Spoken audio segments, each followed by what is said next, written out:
Welcome to the Naked Truth podcast. In this podcast, we're talking about all things spirituality, personal growth, and we're having authentic, honest, and real conversations with inspiring people without the social mask. We're talking about the current events in the world and how we're being called to show up. My name is Mayke, and I'm super excited to go on this journey with you, where you can safely explore about your purpose and more.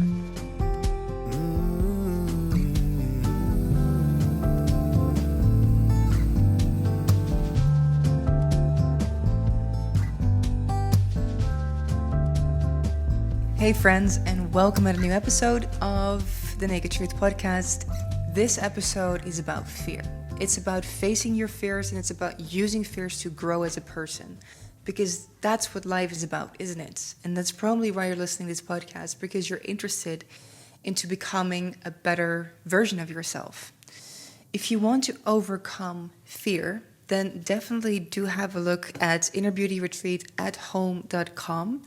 If you haven't seen it already, there's a one-day retreat online. It's called From Fear to Love.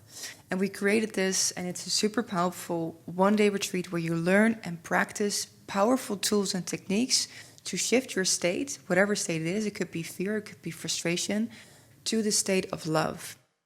And seriously, we're receiving the most beautiful, empowered messages. About 100 people have taken the course now and have started to make some real changes in their lives. I'm still receiving messages from people thanking me because ever since they took that one-day retreat at the comfort of their own homes, they're feeling so much more happier, empowered, expanded. So even some of them actually canceled one-on-one coaching sessions because they felt so good. And other people booked a few more because they wanted to take it deeper. So I take both as a compliment. And if you're still on the fence, you're not quite sure if this is something for you, maybe you've never worked with us before and you just want to have a try, have a little taste, then you can go to learnfromfear.com and we'll help you to learn from your fears. Right there you will find, according to some of the participants, the best meditation from that retreat for free. So it's just for you to try it out, see if you like it, and I just want to share that with you as a gift. Okay, so this episode I want to talk to you about fear and hopefully help you expand your perspectives about fear and give you some practical tools and insights on how to deal with whatever the fears you have in your life and how to use those fears to grow and to ultimately grow into your purpose. Because I believe your fears are intrinsically, is that a good word? Am I saying that correct? I think so. Intrinsically, yes, connected to your purpose. Okay, so first, let me take you back a couple of years. I used to work 60-hour work weeks. Some weeks I've even done 100-hour work weeks where I slept 3 hours a night. I used to have panic attacks. I used to not know what I want, and I basically would go with anything anyone else wanted. I was that chameleon kind of person. I used to be afraid to speak my truth, and some people took advantage of that. I used to wear lots of makeup, high heels, and push-up bras. I used to care so much about the opinions of other people that I would live my life trying to please my partner, friends, family, social media followers. And seriously, the only thing I can say now is that everything had to happen for a reason and everything happened in the most perfect way. Yet if I had known sooner my way out of this trying to please everyone lifestyle, things would have been way easier. So I'm hoping to be able to do that for you. So here's what's interesting. My fears turn out to be my way out of the corset I had put myself in. Those fears that told me I wasn't enough, I wasn't doing enough, I wasn't pretty enough, I wasn't successful enough. I found that those fears that held me in their grip for so many years were actually holding the key to my freedom all along. All it required was a different perspective on fear. So in this episode of The Naked Truth, I'll share with you how I changed my relationship with fear by looking at it differently, how you can, and I'll share stories of what I did with my personal fears. So let's start with the first time I really started to face my fears, which was in 2013. It was my fear of spiders. God knows, even the tiniest creature with more than 2 legs would completely freak me out. I was that person who called a friend to save me from a spider in my bedroom, and she would come over to my house cycling, even if that spider was, I don't know, 2 centimeters small. I'm so grateful, by the way, for that friend who never judged me for it, or I don't know if she judged me, probably she did, because we did have a laugh, but she came anyway. So in 2013, I did the scariest thing I could think of, and I had a hand palm sized tarantula walk on my hand. I'm gonna tell you, I've never sweat and cried so much in my life. My mascara was everywhere, like my armpits, sweat was, I think, down into my waist. But I've never felt as good as right after I did that. It absolutely felt incredible, and I will never forget that feeling of freedom when so much, endorphins are running through your body. I felt so powerful, so free, liberated, and I really felt I was ready to conquer the world after I did that, because after all that crying and all that sweating, that fear for spiders, for a moment, and actually for a couple of weeks and months thereafter, was completely gone.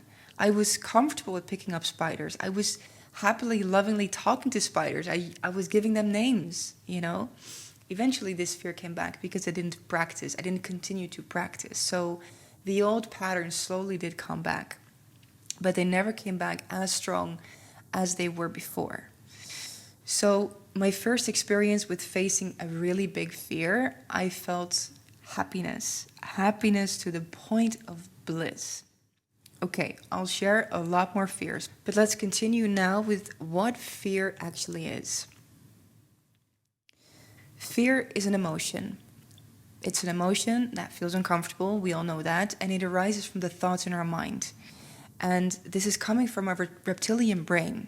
And this is a part of our brain which is about over 100 million years old, and it's programmed to keep you safe. So it keeps you in your comfort zone. And by that, it kind of keeps you small, right?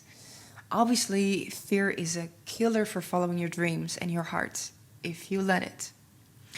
So we know this is coming from the part of your brain that's trying to protect you. So we know your mind is trying to protect you, and it's creating all these negative thoughts you're having, and then all these visualizations you're having, because back in the days, and even in some situations nowadays, your life literally depends on it. So we need fear to stay alive, so we don't run towards a giant snake, or a crocodile for a cuddle, or we don't start a picnic on the highway. It's just that fear took it a bit way too far, or we could say the reptilian brain is a little bit outdated for the society we live in nowadays. And it's still very, very active, and especially in people who experience anxiety, who are basically constantly in a state of fight, flight, or fright. So there's a lot of adrenaline, a lot of cortisol in the body, in the bloodstream constantly, because this fear response is on all the time. So this is what's interesting. A big difference between animals and humans. When a dog is fearful, or let's say when a dog gets hit by a car and experiences something traumatic, what it does is it shakes its body. It completely shakes its body off, and then it's free, because it in that moment has released the experience. Or when, a gazelle is being hunted by a lion, it will run away. If it has found safety, it will shake everything off, and then it will go back to grazing. It's not panicking for days and weeks after about what have happened to it and that it could have died.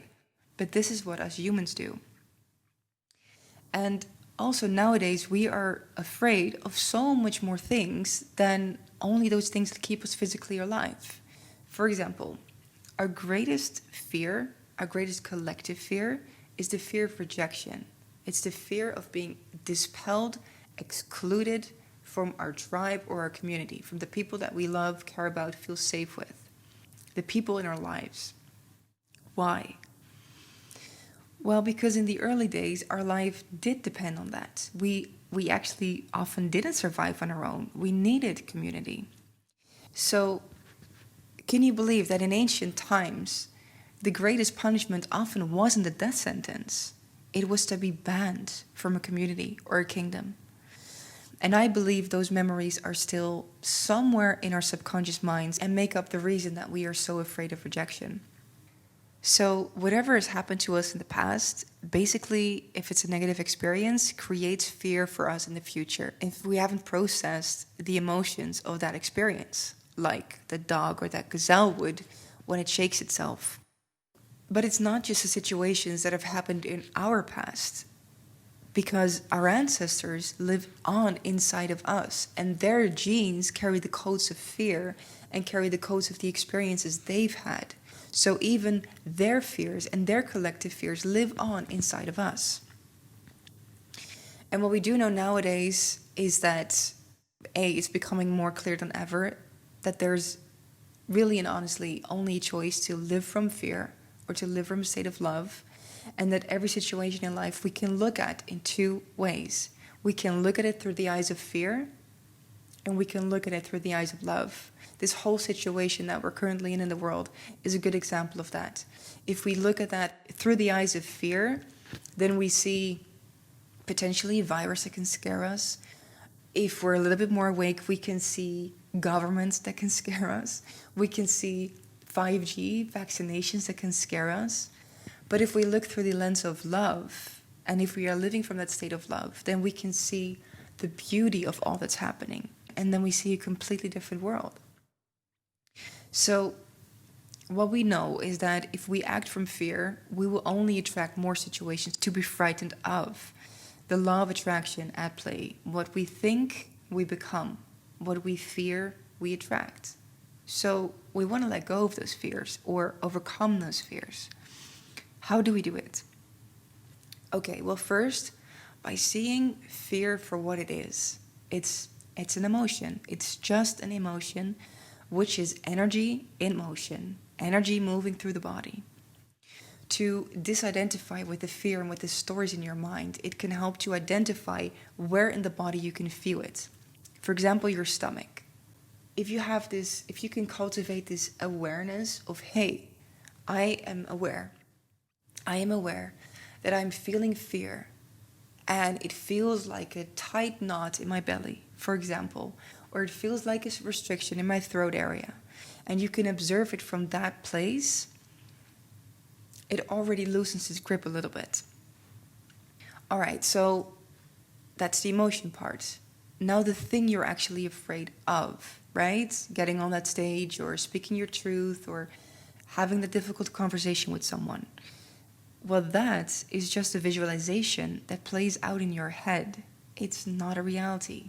It's a thought, a series of thoughts. It's a visualization. And of course, when you look at that story in your head, you freak out. So seeing fear for what it truly is, emotions, visualizations, energy moving, that kind of already loosens its grip on you a little. Start disidentifying with the story, with the feelings. Observe them, become really present. Notice, hey, my human avatar is experiencing this right now. He or she is afraid of this situation. That is not a reality. It could be, but most probably it won't be. And it's getting really afraid when it looks at that. You can even have compassion for your human avatar. I like to call our human selves our human avatar because, in fact, we are. We are not this human body. We are taking place in this human body. It's our vehicle, but it's not who we are. That's a different topic for another podcast. And if you follow me, you probably know this stuff already. Okay, so how to really overcome fear? Because this is just a little step. The biggest change is going to happen when you decide to face your fears. And this is what I did. So after the spider thing in 2013, 2 years later, I had just had my spiritual awakening in Bali, and I decided to kind of face my fear of rejection, my fear of what the world would think of me. And I did so pretty radical, because I had built up this persona on Facebook. I think it was before Instagram. I'm pretty sure it was before I had Instagram. I had built up this persona on Facebook of, it was a carefully created image of the unstoppable businesswoman because I thought I needed that image and that would lead me to success. And so after that month of awakening in Bali, I came back home and I uploaded a spiritually coming out of the closet video on Facebook, wearing no makeup, by the way. I was literally breaking with all of my old habits. So suddenly I'm sitting on the floor of my living room telling the world about the setbacks in my private life and how they led me to change course. The video got 20,000 views in a day. It was even before I had a following online, and I received for, I think, 5 days straight, hundreds of DMs, comments, emails, phone calls, WhatsApp messages from people telling me how my story helped them or how they had a similar story, thanking me for sharing my story. And that video was far from perfect. I knew it then. I know it now. When I see the video now, I see even more. Like, I'm such a newbie. I'm such a baby on the spiritual path, and I'm still so far from my potential. And I knew that at the time I recorded the video, but it was the best I could do at that time. And I believe there's something so important in this, that if you start striving for that, if you start striving for doing the best you can at this time, instead of striving for perfection, your world will change. Because very often we procrastinate. We don't do those things that are in our hearts. We don't do those things that we want to do because we keep telling ourselves it's not good enough. We are not there yet. I'm doing that too. I'm noticing that even I just started this podcast, and I know it's so far from perfect, and I know I'm still such a beginner in having these talks, in interviewing people, and what I do is I compare myself to the big guys out there, and then I see this huge gap between where I am and where they are, or actually I see the gap between where I am and my potential, and I know the gap is there, and if I allow myself to stay looking long enough at that gap, it will take away all my motivation to ever create something, because I will only be focusing on that. It's not good enough in this moment. So one of the things I decided is to just be very aware of that and to start and to, instead of strive for perfection, strive for doing the best I can do at this specific time and enjoy the learning journey and enjoy the learning curve. And it feels to me that doing this, I'm allowing myself to grow instead of beating myself up for that gap between where I could be and where I am. So that Facebook video I just told you about, this was actually after I faced my fear and my relationship to my own looks. So let me take you back again a couple of years ago. I think I was maybe 17 or 18, and I was working as a model. So being in the modeling industry, I would wear makeup every day. And I know this was triggered because when I was working for this specific modeling agency, this was way before I started my own modeling agency. I'm sorry for the clock, by the way, if that disturbs you. I was told by my agency to wear more makeup. So when I would go to a booking, they would look at me, because you first had to go to the agency before going to the client. And they were like, are you still going to put on makeup, or is this all you're going to wear? Because if I were you, I would definitely put on a bit more makeup. So I found that ridiculous at the time. But looking back later, I didn't forget it. And it did spark or plant a thought within me that I needed to wear makeup to look good enough, to look a certain way, at least to look good enough for my work, which was important to me, right? It was my job. So I started to focus on that until I started to wear makeup every day. Doesn't seem like much of a problem, right? Well, it isn't until you start to recognize yourself as the one in the mirror with makeup on and start to develop a disconnection to your face without any makeup on. And that is what happened to me. I didn't think I was good looking anymore without it. And of course, someone asking, are you sick? When you're actually not wearing makeup for a day isn't helping. So when I went on my soul discovering journey on Bali 5 years ago, It was my intention to truly find myself and to leave behind all the roles and the masks I was playing and wearing back home. I dropped the identification with the owner of a modeling agency role with the glamour looks, and I decided to see what would happen if I would bring none of that. And so I didn't wear makeup for that whole month on Bali, which was actually pretty much out of my comfort zone.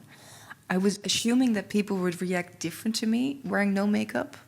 I was ready to find out if that was true.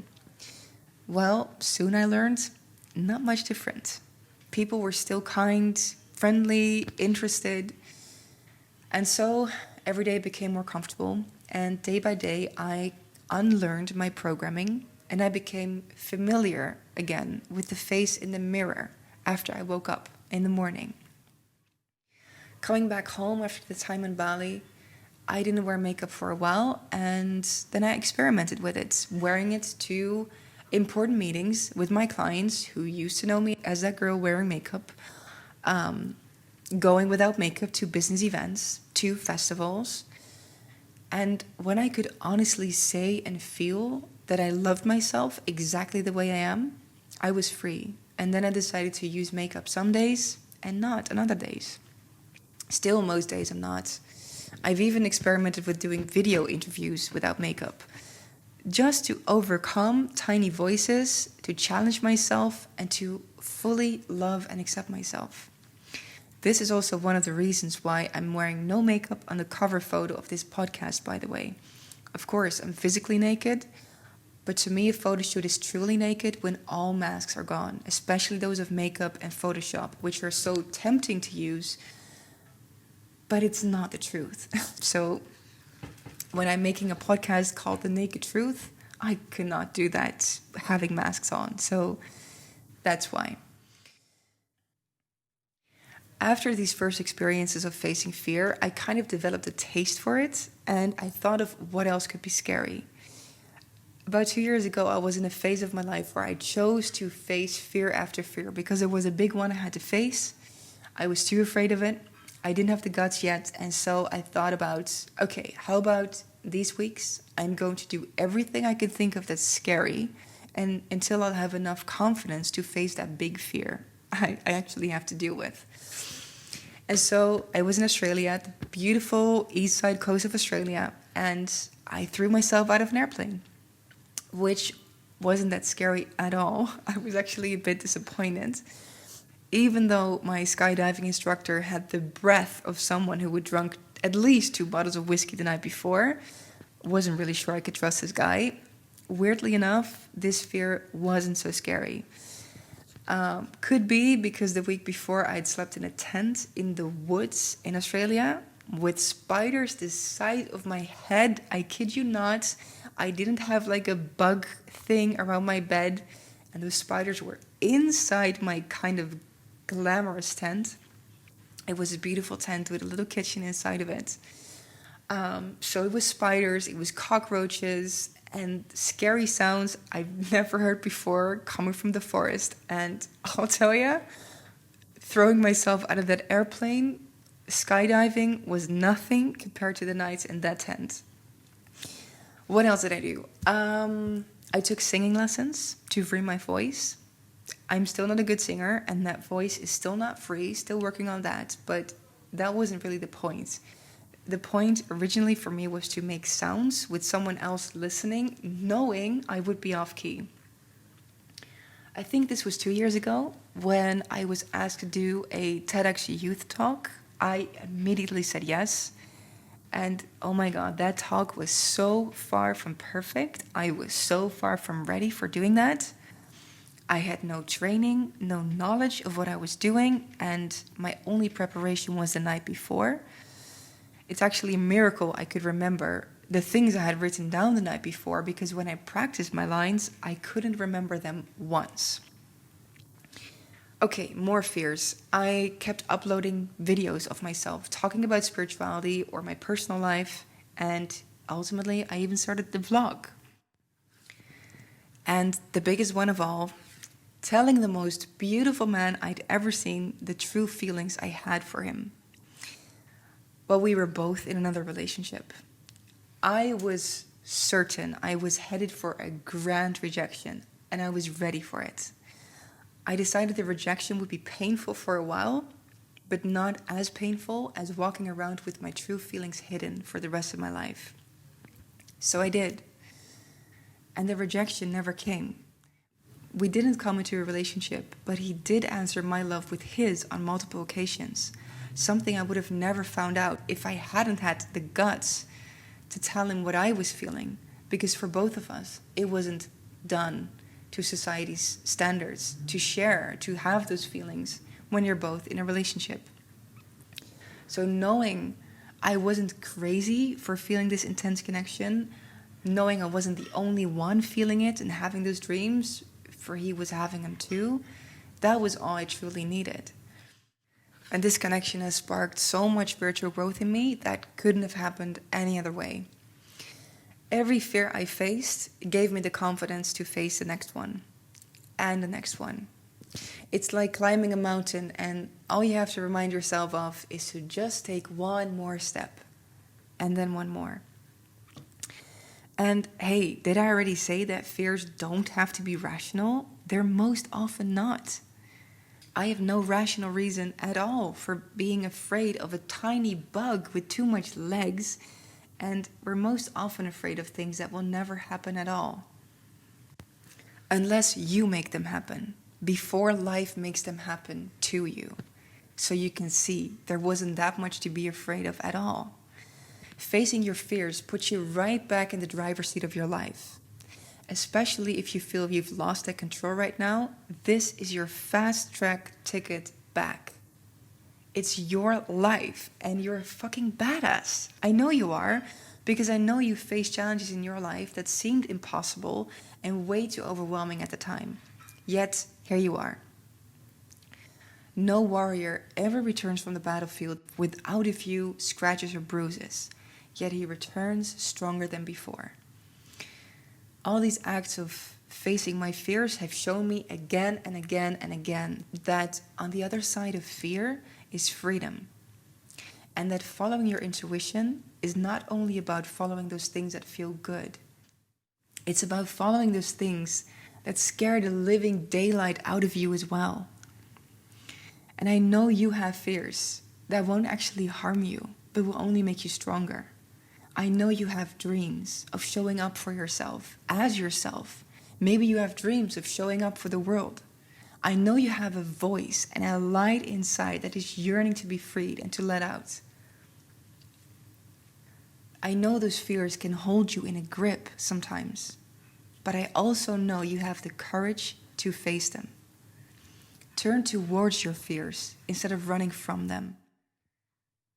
Decide to think powerful thoughts. You have that power. Tell yourself you can do it, because you can. The worst part of your fear is the fear itself. It's not even the spider or the rejection. It's the fear itself. If you start changing your fears, your life will change in ways you didn't believe was possible. I promise you that. If I would go deeper, there's still many fears left within me. The difference is they don't hold me back anymore. The fears I still have go hand in hand with the songs that I have inside of me, the songs I have yet to sing. It's speaking, writing, teaching, it's channeling, coming out of a few more spiritual closets. Like the fact that I'm in contact with ETs, extraterrestrial beings, for example. And there's a couple of more like that one, which is a topic for another day. I know I'm meant to speak on stages someday. I know I'm meant to have multiple books published. I know I was meant to have this podcast. And also multiple online courses about the topics that I know a thing or two about, like self-connection, intuition, manifestation, love and relationships. Okay, my love may disagree on the last one.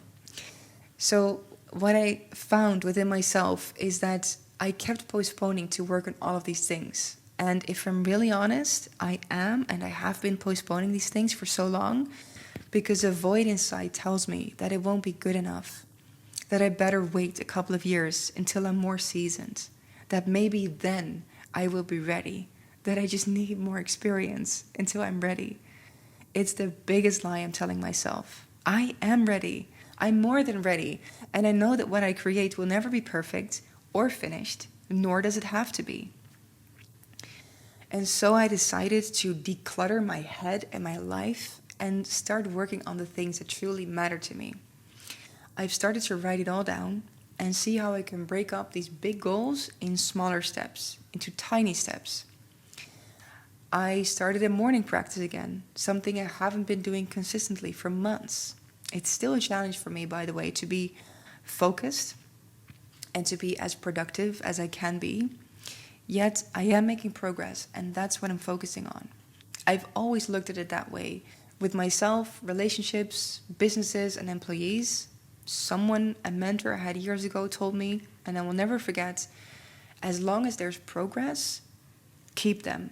He was talking about employees at that time. As long as there's a journey of growth, it doesn't really matter how big, how steep the journey of growth is. As long as there's growth, progress, you're on the right track. I'll never forget that, and I've always taken that to heart because really and honestly, there's either progress or regress. When nothing changes and things stay absolutely the same, that's regress. The universe is still ever expanding. It's a mystery, and it will probably remain a mystery how this is possible. But what we do know is that life itself is ever expanding and evolving. There's no beginning, there's no end. There's only expansion. And so if the universe is evolving and expanding, and I'm here on Earth staying the same, that means I'm regressing. This is why evolution is so natural to us. This is also why life and society structures, especially the times we live in now, are changing all the time. They've always done and they always will. There's no end to growth. There's no end to your spiritual journey. I always tell people this, when they want to book a retreat, to just do those 5 days and then be forever done with their obstacles and be enlightened forevermore. I always laugh a little and tell them honestly, it's not a 5 days retreat and be enlightened for the rest of your life kind of thing. It's a 5 days and change your life kind of thing, that's for sure. But it's a journey. And the joy really is in a journey, not in a destination. Imagine being perfect in a perfect world. No challenges, no friction, no opposition, no room for growth. How boring would that get? I would think it would be close to hell living like that. I've even had some ayahuasca experiences in which I was chilling out in that near to perfection state, or actually the state of perfection, where everything is perfect, everything is love, and everything is light. And I was hanging out there, and I was like, all right, this, I've kind of seen it for now. This is boring. Because I had those experiences, I could appreciate life with all of its rawness and imperfection so much more. Because that spiritual dimension where everything is perfect gets boring really, really soon. And I believe it's one of the reasons we came down to earth. Anyway, there's still lots of fears for me to face. There's still lots of room for improvement in my focus and productivity and efficiency.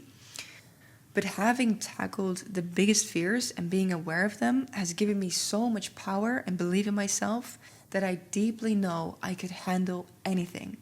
And it's not something I have to tell myself, because it is. Of course, I would prefer not to go through these heartbreaking situations that, I've already been through in my life. But if I had to, I could. And I wish that same freedom for you. I know you would surprise yourself if you found out how much you're actually capable of. Thanks for being here. Thanks for listening. Thanks for being a companion on this journey that we're all on together, of becoming better humans, more loving humans, of spiritually evolving ourselves. I just want to let you know that I see you with my heart. I can't see you with my physical eyes right now, but I'm seeing you with my heart. And I love you. And I wish you freedom, power, encouragement. I wish you everything you need to face your fears and more, and to step into the purpose that is meant for you, that is destined for you. Again, if you feel you could use some guidance on that, check out innerbeautyrretreatathome.com. Check out the one-day retreat, Fear to Love. Nick and myself are also here to guide you for one-on-one sessions. So we're just here to offer help, love, and support. And for now, I wish you a great day. And maybe you could start with one fear. Maybe you could make a list of 3 fears that you have. 3 big fears that you have that you know are holding you back. You can start writing. For example, take your pen and paper and start writing down. The fears I have that are holding me back are, and just start writing whatever comes. And if you feel ready, if you feel, I don't know, if you got inspired by this episode just a little bit, then decide to take one of those fears and decide to put it into your calendar for next week or next month and actually start to work with that fear. Decide to face it. Decide to do that thing you're afraid of. And I promise you, your life is going to look really, really, really beautiful after that. Have a great day. One last tip, one mantra, one affirmation that helped me a lot facing my fears is feel the fear and do it anyway. Feel the fear and do it anyway. I know you can do this. Feel the fear and do it anyway. Much love.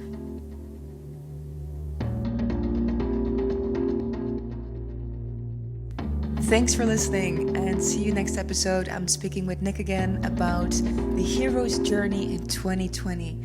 What a year, right? We're speaking about the challenges we're facing, how to become a better version of yourself right now, some conspiracy theories, and we're talking about the battle between light and dark. And again, what's your role and how can you step up as the best version of yourself?